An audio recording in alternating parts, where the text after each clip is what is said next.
Bom, boa tarde. Bom, a gente veio falar aqui sobre como garantir a qualidade de sua API. Como garantir a qualidade de sua API. Bom, como o pessoal já me apresentou, eu me chamo Claudenir, Bruna. Eu sou a Bruna, eu me graduei na USP São Carlos há bastante tempo atrás. Fiz pós na USP, na Unicamp e trabalho na Sensidia. Fui QA na Sensidia há um tempo e hoje estou como SM lá. Minha carreira até um tempo atrás foi toda em cima da qualidade, né? Fui tester, fui QA, trabalhei com auditoria, sempre focando na qualidade do produto, do software, da entrega.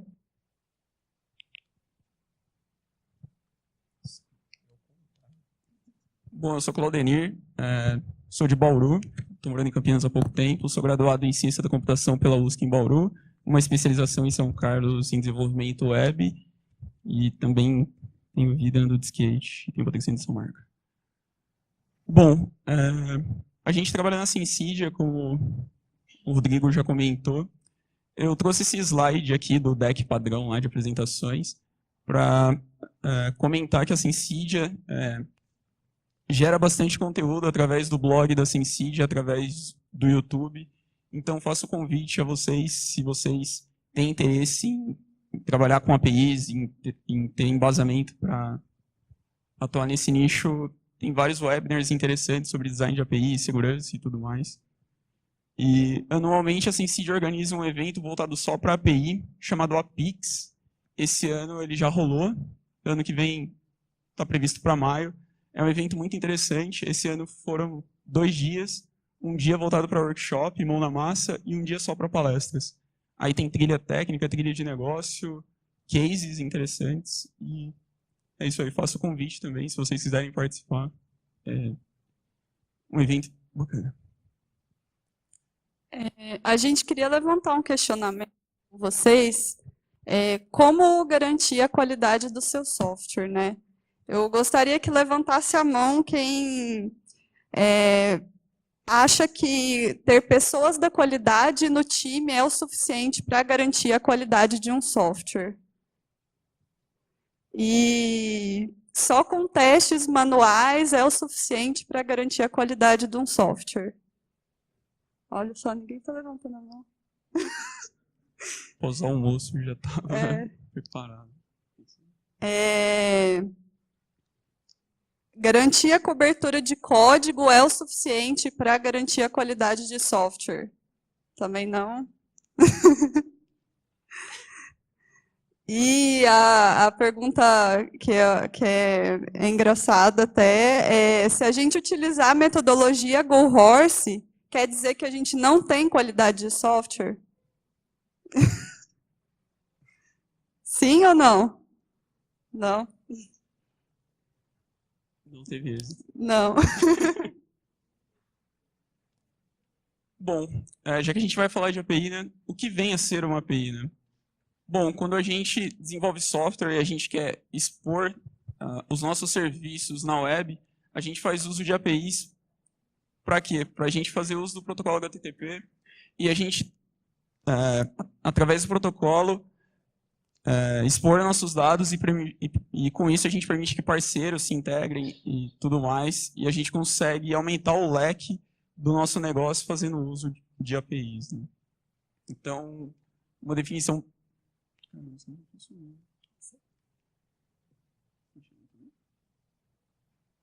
Bom, uma definição bem simples. A ideia de APIs é descomplicar, provendo um mecanismo simples, seguro e escalável para um desenvolvedor construir suas soluções acopladas no menor tempo possível. Quem aqui trabalha com APIs? Com bastante gente. Legal.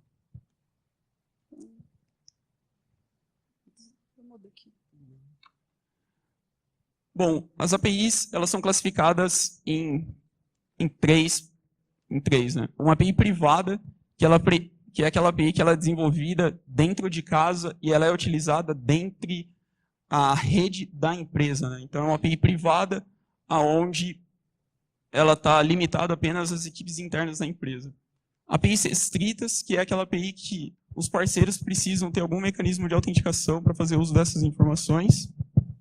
E as APIs abertas, que permitem com que qualquer desenvolvedor consiga fazer acesso a esses dados e consumi-los. Bom, ali eu deixei um logo do YouTube, porque tem um webinar da Sensid abordando de forma muito mais profunda, né, que cada uma quer dizer. Bom, aí dado o contexto de APIs, serviços, protocolo HTTP, JSON, parará, eu trouxe aqui essa imagem separando por nicho. Então, hoje muitas empresas veem valor em expor seus dados via API, como é o caso do Facebook, Twitter, N caras aqui, né? Então, classificados por categorias. É isso aí. Uma fala do CEO do Itaú sobre APIs que a gente achou bem interessante. Sabemos que não vamos conseguir resolver todos os problemas. Por isso, vamos trabalhar nossa arquitetura mais aberta, com APIs que permitam que desenvolvedores trabalhem com o nosso sistema de forma segura. E API segura, segurança da API é um ponto muito importante, né? Você tem uma API toda bonitinha lá, mas você não tem nenhuma restrição de acesso, nenhuma segurança da informação. Isso é uma coisa que a gente tem que ter em mente quando a gente está trabalhando com APIs. Tá, a gente falou de API, o que é, alguns pontos, para que serve, mas o que isso tem a ver com qualidade, né? Bom, então quando a gente tem o nosso back-end, que a gente está expondo os nossos serviços, né, de uma certa forma essa API nada mais é que uma cola digital. Então, a partir do momento que a gente está entregando os nossos dados, expondo como serviço, a gente permite com que outras aplicações, outros softwares se conectem, então permite esse ecossistema de integrações. Então, também provê agilidade de inovação e, dado que você consegue conectar todos os clientes possíveis, né, smartwatches, smart TVs, aplicações webs, aplicações IoT, aplicativos móveis de uma forma geral. Então, isso provê uma agilidade no decorrer de uma solução. E a API, a gente sempre, quem desenvolve a API quer, às vezes, deixar ela aberta, né? Que é um dos tipos para as pessoas usarem. Mas aquilo ali sem documentação é uma caixa preta. Eu não sei o que tem, o que ela retorna, para que ela serve, o que eu passo de parâmetro, que status retorna em que situação. Até questões de regra de negócio, sem documentação, a API não está lá disponível, mas ninguém vai conseguir usar. Quando a gente fala de aplicação web, uma interface web, ou um aplicativo móvel, quando o usuário faz uso daquele aplicativo e ele, sei lá, teve uma experiência ruim, provavelmente ele vai desinstalar aquele aplicativo. Beleza, se ele instalou um aplicativo nativo ou se ele está usando PWA, diferente. Bom, se ele não teve uma experiência bacana com aquilo, ele vai desinstalar e tudo que você desenvolveu vai para o lixo. Então aí a gente está falando da questão de experiência do usuário. Quando a gente fala no contexto de APIs, e a gente tem uma caixa preta, que a gente tem uma API que a gente não está trazendo uma documentação interessante para os desenvolvedores, a gente está falando da experiência do developer, né? Que hoje se fala muito. Então, tão importante quando desenvolver uma API que ela está muito bem, tem uma interface muito bem definida, é uma API rápida, a nível de performance e tudo mais, como ela foi implementada. Mas se ela não tem uma documentação condizente com o que ela faz, tudo vai por água, né? Ela não está agregando valor, né? Que é o principal ponto em desenvolver aquela API, agregar valor para o usuário. Exato. Bom, quando você define o contrato de uma API, você está determinando quais são os parâmetros que estão trafegando naquele fluxo, naquela requisição. Os parâmetros de entrada no request, como query parameters, headers, e payload, afim. Quando você define esse contrato, que você determina quais são os recursos, quais são a definição, quando você define qual que é o contrato que está trafegando no body, que você está usando uma especificação chamada JSON Schema, quando você define isso, você consegue, dado uma atividade que você está construindo, você consegue paralelizar isso. Então, uma vez que você tem esse contrato definido, o desenvolvedor back-end já sabe quais são as premissas que ele precisa desenvolver, o desenvolvedor front ele sabe qual que é a interface do contrato, então ele já consegue ir mexendo no front, e a galera que está automatizando o teste ponta a ponta, ele já também consegue ir atuando. Bom, uma solução muito que vem sendo adotada no mercado é o Swagger. O Swagger, aqui eu coloquei esse logo da versão 2. Hoje o Swagger, acho que era mantido pela Smart Bear, hoje ele está na versão 3. É um projeto open source que está dentro da Linux Foundation. Ele é focado na criação, evolução e promoção das APIs. Então, quando você define essa especificação, ele é um padrão agnóstico à linguagem. Então, independente se o desenvolvedor está construindo back-end em Node.js, Java, C#, .NET, é uma especificação padrão para tudo e o mercado vem adotando ela fortemente. Existem outras especificações, mas o Swagger vem ganhando bastante força. Já ganhou, né?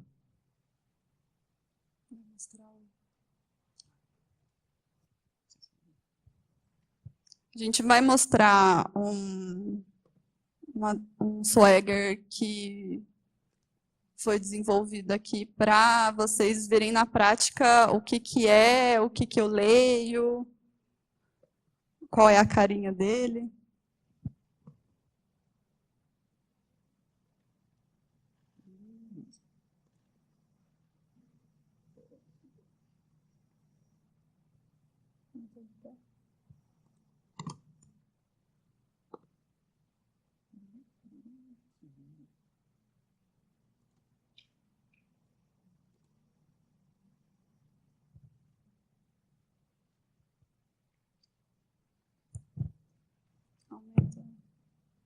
Tá dando para enxergar? Bom, então, não tem muito segredo assim, né? A especificação na versão 2, da versão 2 para a versão 3, teve algumas mudanças interessantes, só que a versão 2 funciona tão bem que eu resolvi fazer na versão 2 mesmo. Bom, então aqui você consegue determinar quais são as informações com relacionado às informações dessa API, né, que você consegue descrever.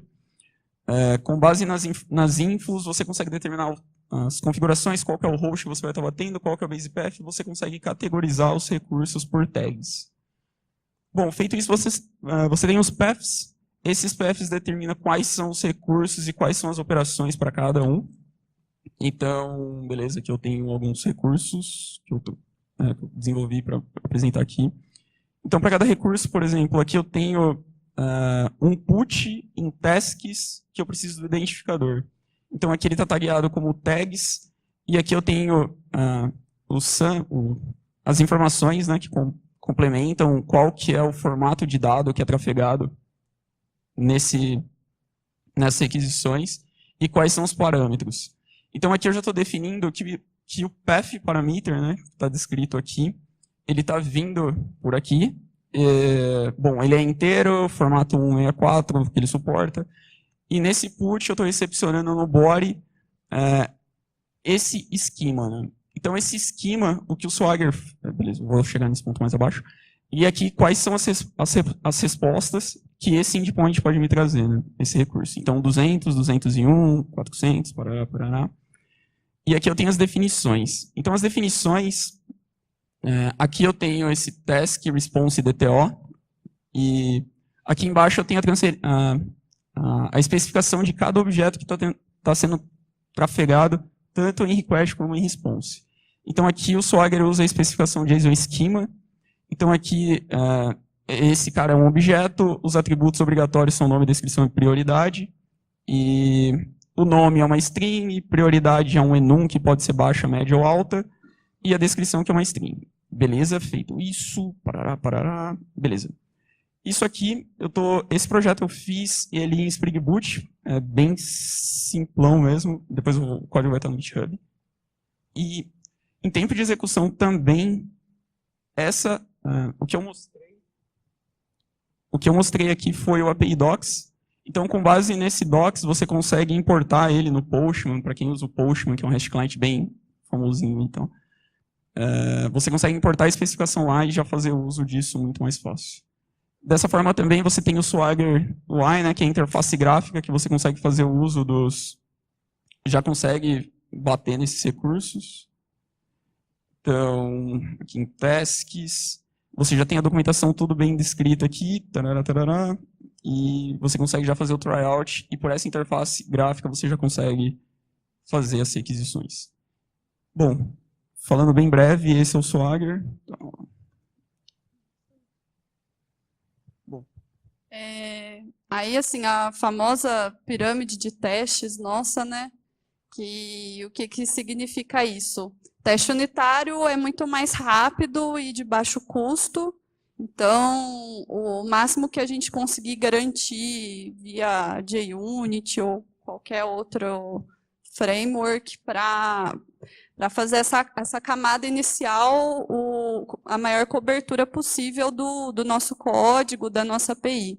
Depois a gente trabalha com a garantia da qualidade de testes de serviço, né, que seriam tanto os testes entre 2 microserviços ou o teste de integração completo, end-to-end, seria a segunda camada, e ela tem um custo mais alto do que o JUnit, demora mais para rodar, só que ainda assim agrega muito valor, principalmente com testes de regra de negócio. E a camada de UI, que o pessoal até falou na palestra anterior, ela é mais demorado essa automação, é um pouco mais caro, mas é muito importante ter ele também automatizado. O que é interessante dessa pirâmide é que muitas vezes o desenvolvedor ele negligencia algumas etapas, né? Então, se você vai testar diretamente a interface e você não testa o serviço e a unidade, pelo teste da interface ser um teste mais sensível, e ser lento e caro, é interessante você começando testando da unidade e subindo a pirâmide. Porque à medida que você vai subindo a unidade, vai subindo a pirâmide, o intuito é você não testar algo que já foi testado. Então é interessante, já que você está garantindo na camada de unidade que a funcionalidade está sendo testada, na camada de serviço você já pode mocar ou fazer algo nesse sentido, ou você pode testar de novo também. Mas o interessante é você encher a parte de unidade, garantir ela bem, e à medida com que os testes forem evoluindo e os cenários forem aumentando, tendem a crescer. E pensando num pipeline, num CI/CD, o teste unitário, assim, cada commit eu vou rodar toda a automação de teste unitário, isso daí já antecipa problemas, né? E aí a cada, sei lá, entrega, a cada commit de história, eu vou rodar o teste de serviço e o teste de UI. Alô? O teste de UI fica lá no final do pipeline, quando vai fazer a liberação de versão ou a validação da história inteira. Também a gente consegue antecipar bastante problema. Bom, na camada de unidade também, não tem como, eu não sei qual é a abordagem da equipe que vocês trabalham, mas se o desenvolvedor ele inicia uma atividade e ele já negligencia os testes nessa camada, não tem milagre lá na frente, né? Então, se o desenvolvedor fez um teste, a equipe de dev, toda a equipe não fez um code review e passou isso para frente, cara, não adianta nada. A qualidade, ela não é de responsabilidade de um setor de teste, é do time como um todo. Então, a qualidade ela já nasce no dev, na forma como que ele desenvolve. Nessa camada é interessante o dev ele fazer uso da metodologia TDD, que traz insights de design, como você desenvolve a sua solução, define a sua arquitetura da sua solução, focando em teste, né?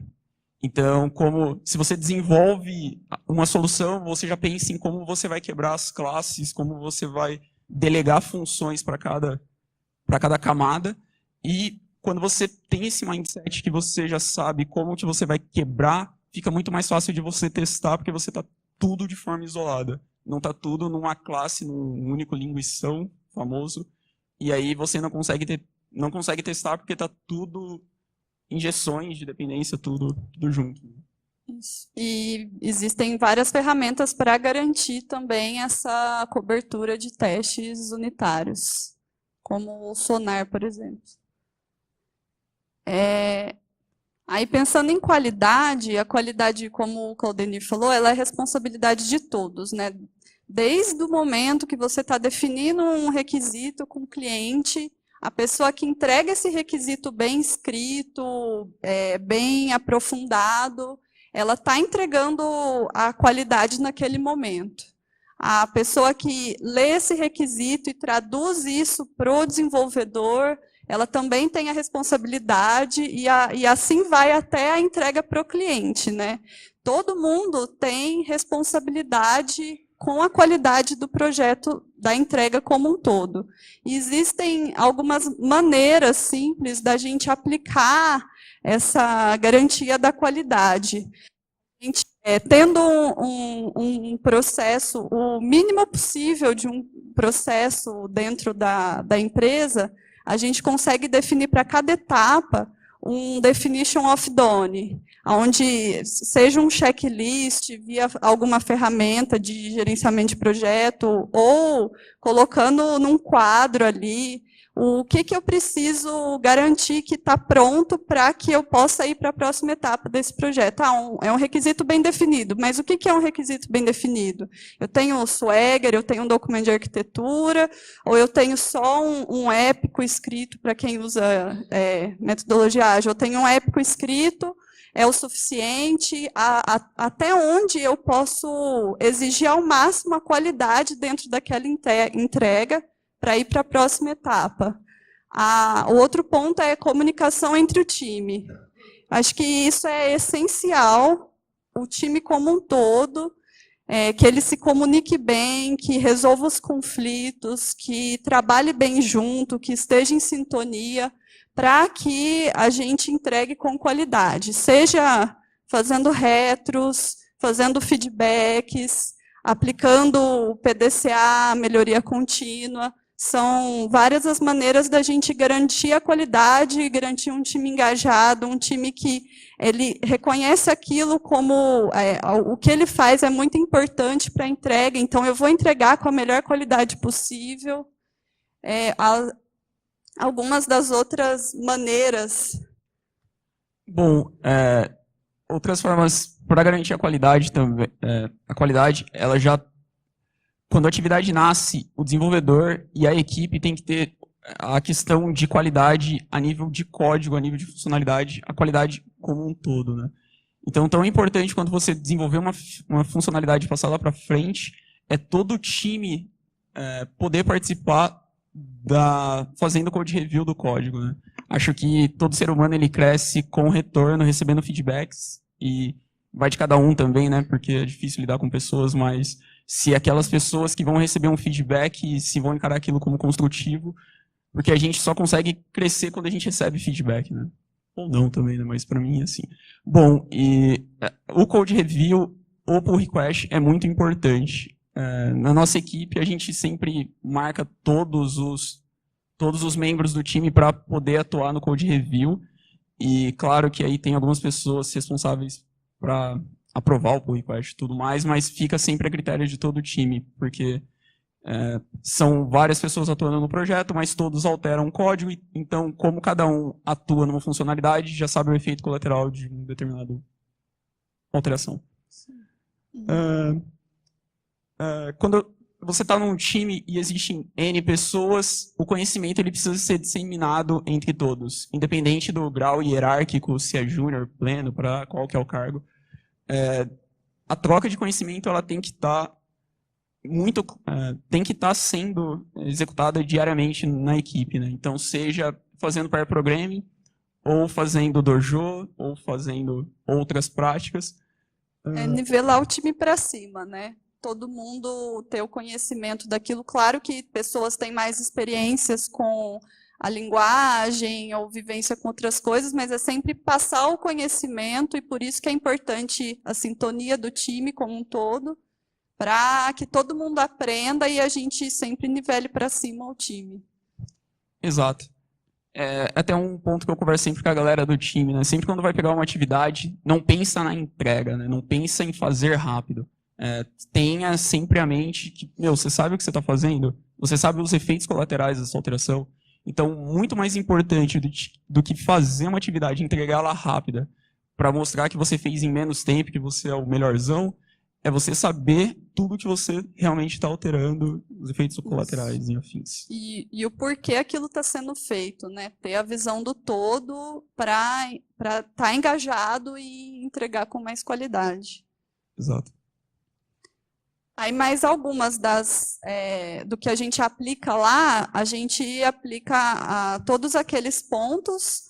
A gente tem dojos, um testemunho legal é o do Claudenir sobre o dojo. A gente levou o time inteiro para fazer um dojo para definir a ferramenta de automação que a gente ia utilizar daquele ponto para frente. Porque a ferramenta que a gente estava utilizando não estava dando muito certo por N motivos. A gente precisava de algo novo, algo que gerasse código com mais velocidade e qualidade. Exato. Sobre esse dojo, a gente utilizava uma ferramenta no time que não... Algumas pessoas tinham... Mas tinham dificuldade, assim, e estava sendo um pouco improdutivo. Então, como a gente, na Synsidia, né, na pirâmide, a gente testa muito mais a camada de serviço, porque a gente entrega valor através de APIs. Então, a gente precisava testar, fazer um end-to-end nessa camada. Então, como a gente está falando de HTTP, que é texto, e a gente está falando de JSON, que é JavaScript, então a gente optou por colocar JavaScript. A gente já tem na nossa stack, mais para automatizar fazer automação, fazer esse teste automatizado. O time levantou 3 ferramentas e aí foi feito o dojo com todo mundo das 3 ferramentas, levantados os pontos positivos e negativos de cada uma para todo mundo decidir qual que a gente ia adotar, né? Aí um outro ponto que é interessante é como que a gente trabalha para o nosso gerenciamento de branches para entrega, né? A gente usa o Flow mesmo. A gente tem a Branch Master, a partir dela é gerada as tags que a gente libera para cliente. Eu não sei se vocês têm conhecimento, mas o produto da Synsidia é uma plataforma de gerenciamento de APIs e é um produto bem complexo. Então, a gente precisou definir um processo um pouco mais... não sei se maduro, mas um pouco mais fácil da gente controlar o que a gente estava entregando, né? Diferente, não tinha como a gente entregar partes daquilo sem analisar impacto em todo o resto. Então, a gente cria branches, releases, a gente cria branches de cada história que a gente desenvolve, e a gente testa tanto na release, automatiza, roda automação, na branch da história, roda automação na release, para ir liberar uma versão para o cliente, e gerar a tag e liberar essa versão. A gente, quando corrige bug também, a gente cria uma branch específica para corrigir os bugs e testar e rodar automação, para depois a gente mergear isso na release e liberar uma versão para o cliente. Isso facilitou bastante a nossa vida, o gerenciamento de tickets, o gerenciamento de versão, o que os clientes estão recebendo. Isso foi um ponto muito positivo lá dentro para todo mundo. Não sei se dá para ler direito, mas esse é o fluxo que a gente usa na parte de entrega de bugs e histórias, né? A gente usa o Jira como gerenciamento dessas atividades. Aí, muito rapidamente, que ainda tem mais algumas coisas para falar, a gente faz grooming daquela história, daquele bug, depois de fazer uma grooming do épico. Aí, aqui embaixo nos cards, tem o DOD de cada etapa, né? Tipo, uma grooming está completa quando ela tem um swagger definido, BDD escrito, o tamanho da história contado, a gente usa uma metodologia de CPs da CIT, o protótipo já está pronto, a regra de negócio está completa, validada com o cliente, tudo. A história está desenvolvida.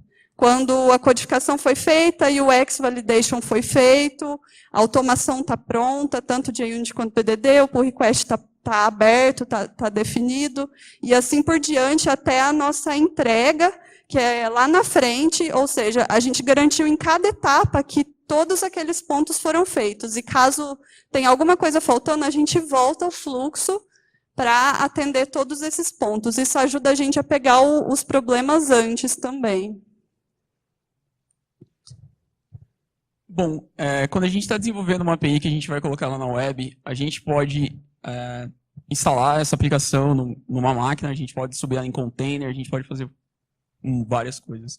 O Heroku, eles abordaram, existe o Two-Ever Factor App, que ele aborda 12 princípios que ajudam você a entregar as suas aplicações com mais sucesso, né? Aplicável em qualquer linguagem de desenvolvimento, o foco se dá em portabilidade e escalabilidade.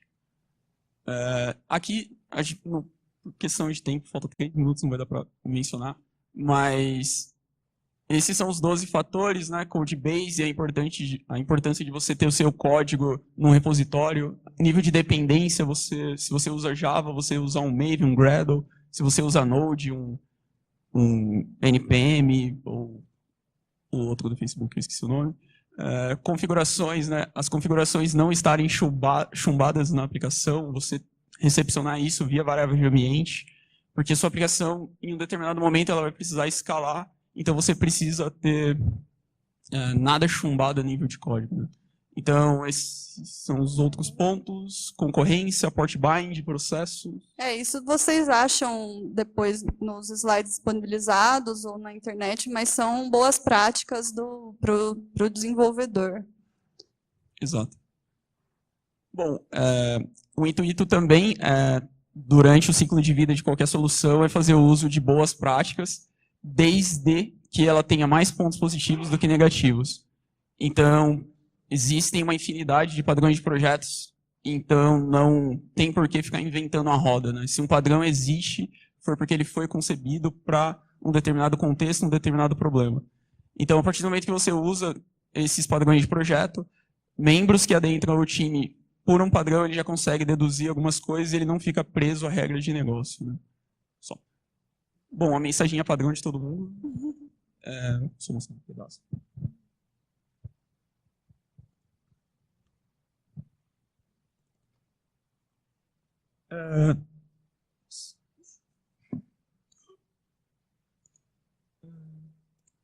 Essa aplicação aqui, eu fiz ela para o Quality Flash. É uma aplicação em Spring Boot, mas poderia ser em qualquer linguagem, só para mostrar alguns pontos, né? Está pequeno pra caralho. Bom.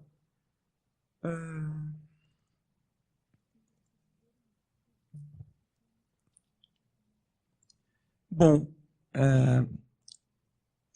aqui nada mais é que um controller. Onde aqui eu estou determinando qual que é a classe desse controller e quais são todos os recursos que ele utiliza. Sendo bem breve, eu não vou ficar preso muito à tecnologia, porque isso de pouco importa, vocês conseguem fazer isso em Node.js, em qualquer outra linguagem, em .NET Core e tudo mais. Bom, então aqui eu só estou injetando um serviço, e o interessante do Swagger é que você consegue, o desenvolvedor, no ato da criação da funcionalidade, ele já consegue fazer a documentação da API, né? Então essas anotações aqui, como API Operation, API Responses, você consegue no ato demarcar o seu método e já mostrar tudo aquilo que vai ser exposto. Então, o que o Swagger faz em tempo de execução, ele pega essas anotações que estão nos métodos e nas classes, e ele gospe aquele JSON lá em tempo de execução. Bom, então aqui bem simples. Interessante é que...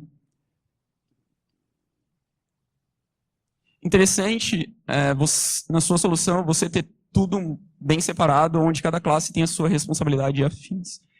Então, a parte mais importante de uma aplicação ou deveria ser, é a camada de serviço. Nessa camada de serviço, estão implementadas todas as lógicas de negócio. Então, quando são realizados testes, essa é a camada que tem que ter uma atenção muito especial. Porque se você testa muito bem a camada de serviço, independente se você está expondo seu serviço via interface REST ou você está usando algum evento de mensageria, é essa camada que vai garantir a persistência do seu dado na base de dados. E é isso aí. Bom, então aqui, sem muito segredo. Os controllers e o que cada cara vai retornar, tal, seguindo os bons princípios. Aqui, né, todos os objetos que adentram o controller. Estourou, né? Uma boa prática, tudo que você recepciona no body da requisição, na hora de persistir, é interessante você não recepcionar no body aquilo que você vai persistir na sua base de dados. Então é interessante você ter sempre DTOs. Uns usam DTOs, bins, que nada mais são que os objetos são transferidos, né? Data Transfer Object. E a partir do momento que você recepciona esse objeto, você faz o parse dele para a sua entidade, né? Então, aqui na hora de criar, por exemplo, uma nova task, você recepciona o DTO e com base nesse DTO você gera o seu modelo, sua entidade, e com base nessa entidade que você faz todo o mecanismo de persistência, né, na camada de serviço. Isso eu queria mostrar um pouco mais, mas não vai dar tempo. Esse código vai estar no GitHub também. E um ponto que eu só queria mostrar na parte de teste, que é o foco da apresentação. Aqui. Os testes, o Swagger, o Spring Boot, ele traz se você usa o Spring Boot Test, ele já traz algumas ferramentas que auxiliam na parte de teste, né, como o mock e tudo mais. Então, é possível testar aqui a camada de serviço, onde nessa camada de serviço você consegue testar de forma isolada toda a lógica de negócio que está implementada no seu back-end, né? E é interessante que aqui você pode mocar a questão da base de dados. Então, a partir do momento que você consegue isolar partes da sua aplicação, a parte de persistência, a parte de serviço, a parte de controle, você consegue testar tudo de forma separada, você ganha muito mais testabilidade. Fazendo uso, né, distribuindo tudo bem, você tem testabilidade, você consegue fazer tudo mais fácil, mocando e tudo mais. E aí, à medida que você testa cada camada, a próxima camada você consegue mocar, porque aquela camada já está sendo garantida a nível de teste, né? Então, eu não vou conseguir mostrar tudo, mas aqui nesse projeto tem os testes, como eles foram construídos, né? A camada de controller, que quando a gente fala de teste de API, é uma camada importantíssima para fins de teste. Deixa eu voltar aqui.